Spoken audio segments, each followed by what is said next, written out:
Listen to this video and you will never stress again. All right, so why should we get rid of stress? Stress is absolutely obliterating to your overall life. Stress reduces your neuroplasticity, it reduces your cognitive function, it reduces your growth, development, and healing. It also reduces your sex hormones, it reduces your metabolism, and it reduces your fat loss. And it just reduces your overall enjoyment of life. Stressed, relaxed. Unconventional tactics that have worked wonders for me. First, we're going to go over the physical tactics that I've discovered. First things first is the physiological sigh. Now, it's important to explain a couple of the mechanisms here. So, when you take an inhale, your heart expands, it gets bigger, allowing more blood to travel through. When you exhale, slowly and vigorously, it pushes the blood through the body. So when you do double inhale, that's breathing all the way in and then breathing a little bit more. The heart is expanding just that little further, and the lungs have little sacs in them called alveoli, I believe, and they fill with air even further when you do the double inhale. So it's two inhales followed by a long, vigorous exhale. And just two or three of these is basically guaranteed to reset your vagus nerve and put you in a parasympathetic state, to put you in a relaxed state. I discovered this by Andrew Huberman. He's a neurobiologist, and he's getting pretty popular on YouTube right now. Also, another thing I learned from Andrew Huberman is NSDR. This stands for non-sleep deep rest. Non-sleep deep rest is basically the scientific version of meditation. So, and Andrew Huberman has a great video on this. I'll link it in the description. It's not that long, and you can do this daily. It takes about 15 minutes, and it'll just relax you so well. I did this before my driver's test. Well, I failed the first time, but I did that with both my driver's tests before going to the DMV, and I was very relaxed. Next, we want to do is optimize our environment. So, simply put, stress is how well matched our internal state is with our external environment. And what I mean by that is how much inside we can feel that we can handle our external environment, if that makes sense. So, the more we feel like we can handle the environment around us and we're in control and we're safe, the better. And next is to optimize our social life. Humans are very social creatures, like incredibly social creatures, and we basically need social connection. People with more friends and deeper connections with those friends are basically shown to have better health in general and reduce stress levels. Next thing we want to do is enhance our stress tolerance. If you want to take it a step further, you can do high intensity, hypoxic training. That is oxygen restriction training. And you can get a little hypoxic training mask at home. You can buy it off Amazon. I got one right here. So it looks like this.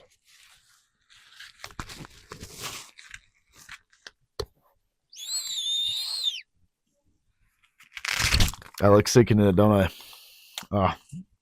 Yeah, it has multiple settings on it, so you can restrict the airflow to different settings with this little dial here. So also what you want to be doing during this is dilating your gaze, which basically means instead of like focusing on one spot when you're like training, try to dilate your gaze and go into so-called panoramic view. Because when your body is in so-called soda straw vision, that's when you are more stressed, and you can train your stress tolerance by actually dilating your gaze and trying to just like not look at anything specifically, if that makes sense. Kind of like blur your vision. And that will actually work to increase your stress tolerance.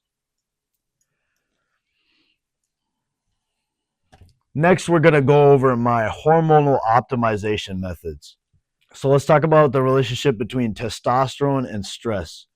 Simply put, whenever testosterone is higher, stress is lower, and vice versa. There's a molecule called cortisol, which is very closely related to stress. And when cortisol is higher, testosterone is lower, and vice versa. So when we take in food, some food has cholesterol within it. Eggs especially are very high in cholesterol. But cholesterol can be converted into either two things. It can be converted into testosterone, or it can be converted into cortisol. When we have stress, it converts it into cortisol. When we have no stress, it gets converted into testosterone. Now, what can we do to reduce our stress so this happens and not this?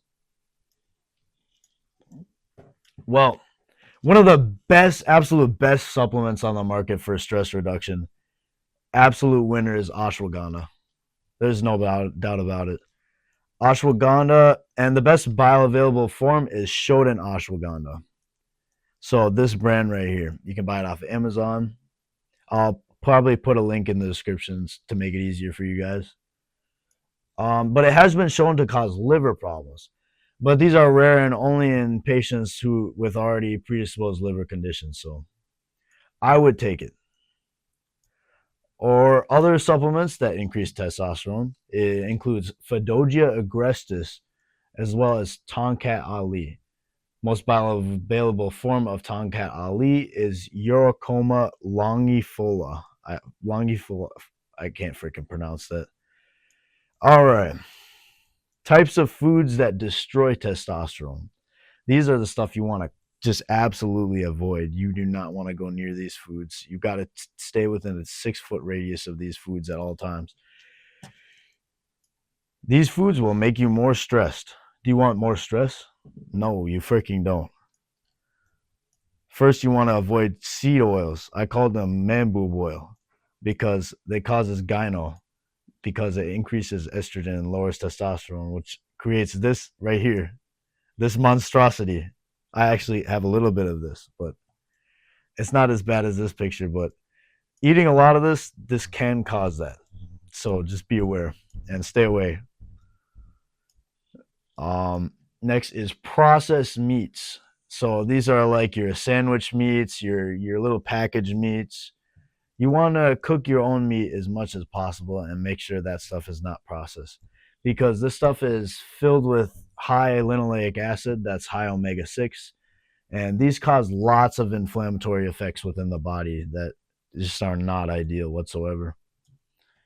Next is processed sugar. Processed sugar strips micronutrients. It strips micronutrients and inhibits the absorption of vitamin C. I don't know, I put that twice. Inhibits absorption of vitamin C because sugar and vitamin C sort of compete for the same spot.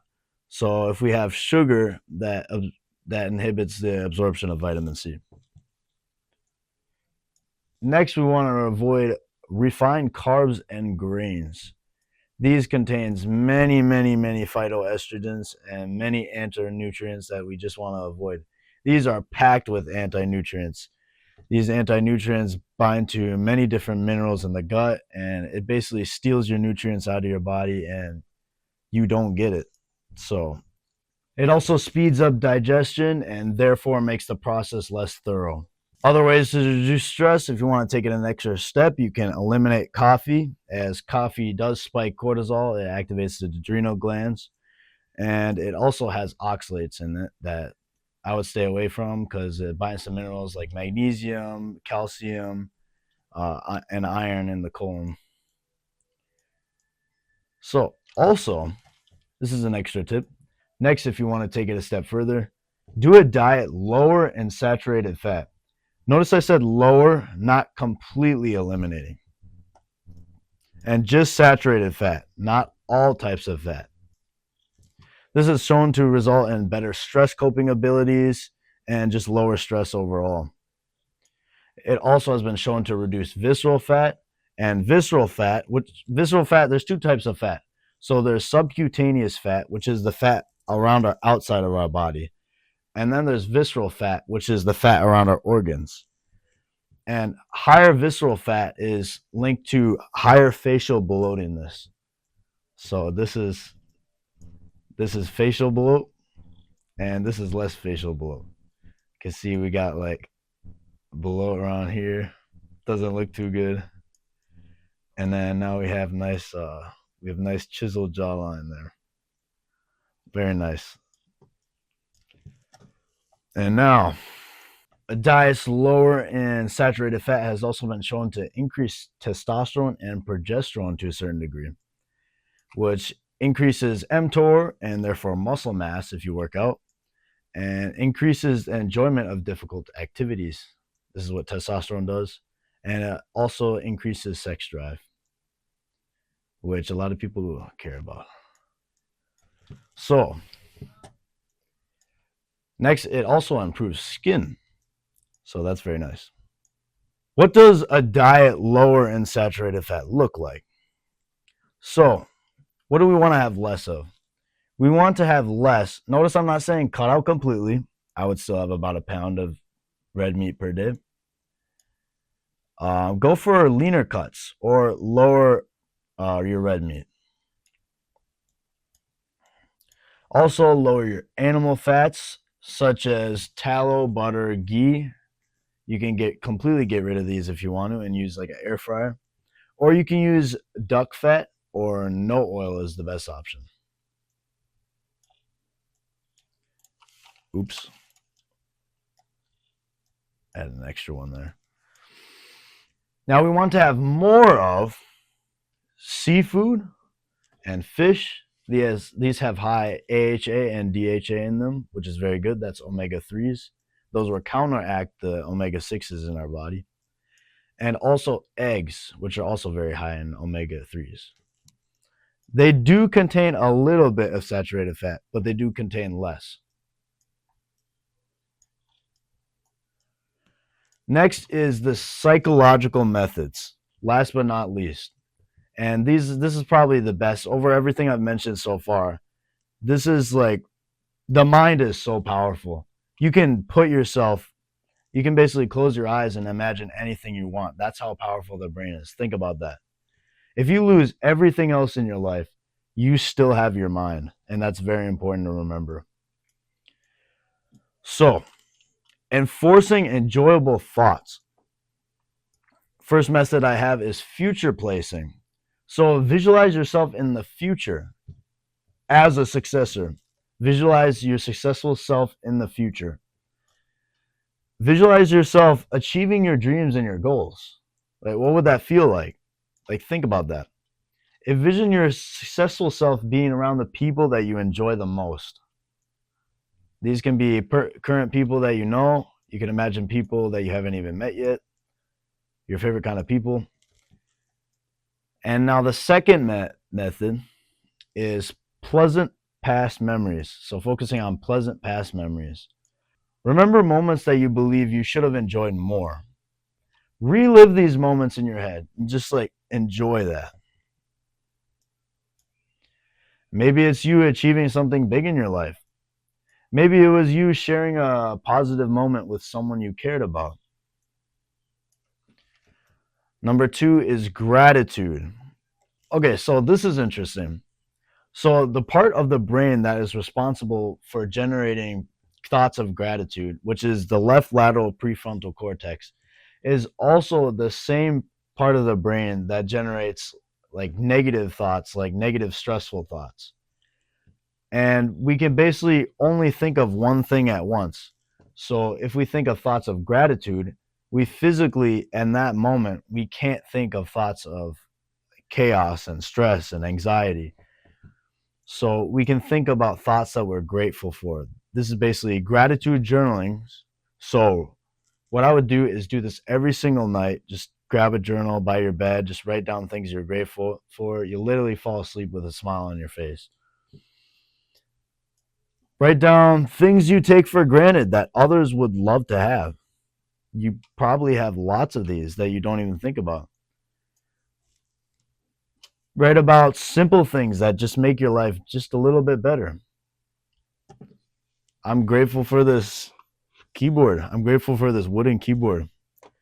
I'm grateful for this mouse. I'm grateful for my notebook. I'm grateful for this oxygen restriction mask. I'm grateful for my water bottle. Simple things. I'm grateful for nature. Like the walk I had this morning, maybe. You can write about past experiences you've had. Again, could be with someone you cared about. Or you could even be grateful for future possibilities and opportunities that you still have. There's so many things to be grateful for. It doesn't even have to be in this moment. And now, if all that fails, this is the last thing you can resort to, is visualization. This has worked insanely for me. When all these other tactics failed, visualizing myself in a calm state literally made my body just go into a calm state, just like that. It's like insane. I don't know if it's just me, but that's like how the brain works, is basically what the brain sees in its head, what the brain visualizes is what it believes, because what you see is what you believe, and your mind will convince you that you're relaxed. It'll convince you that you're not stressed. It'll convince you that there's nothing to worry about, that everything's okay, because you're literally visualizing yourself in a state of comfort, in a state of focus, in a state of calmness. And that's all the methods I have for you today. Thank you for watching this video. Click the link in the description to join the Discord. Click the like if you enjoyed this video, and subscribe if you haven't already. Goodbye, guys.